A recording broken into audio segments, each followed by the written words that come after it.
Hi hello నమస్తే. మీరు వింటున్నారు డాక్టర్ కాశీగారి ప్రసాద్ టాక్స్. ప్రకృతిని ముంచిన మానవుడా తప్పడం లేదు.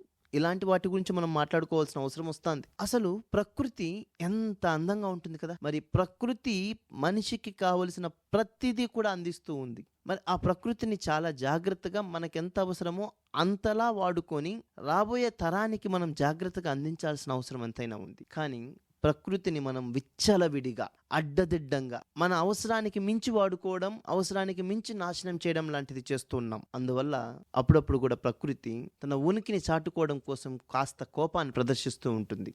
వాటినే మనం చూస్తూ ఉంటాం. రకరకాల వరదల రూపంలో, తుఫానుల రూపంలో, భూకంపాల రూపంలో, ఇలా మొదలగినటువంటి చాలా అనర్థాలను మనం అప్పుడప్పుడు చూస్తూ ఉంటాం. మరి ప్రకృతిని ముంచిన మానవుడా అనేటువంటి మాటలతో మనం ప్రస్తుతం మన టాక్ని కొనసాగిస్తాం. నీ పాపాలు ఇప్పుడు నీ ముంగిట్లో నిలిచాయి, అరణ్యాలు చింపి మానిన చెట్లకు గాలి కన్నీటి పిలుపు వినిపిస్తుంది. నదులు కన్నీళ్లు కారుస్తున్నాయి, వాటి గుండెల్లో నీవు కాలుష్యం నింపావు. సముద్రాలు కోపంగా ఎగిసిపడుతున్నాయి, నీ వ్యర్థాలతో వాటిని కుదిపేశావు. గాలి నీటిలో హానికర గండాలు, భూమిపై విరుచుకుపడుతున్న వానమబ్బులు. అప్పటి వరకు సుకుమారమైన సూర్యుడు ఇప్పుడు తన కిరణాల మంటలతో మండిస్తున్నాడు. ప్రకృతి ఇప్పుడు ప్రతీకారం తీర్చుకుంటుంది. అతివృష్టి, తుఫానులు, భూకంపాలు. మానవుడా, నీ స్వార్థం నీ భవిష్యత్తును నాశనం చేస్తుంది. ప్రకృతి ప్రతిస్పందన ఎంత ఘోరమో నువ్వు అర్థం చేసుకో.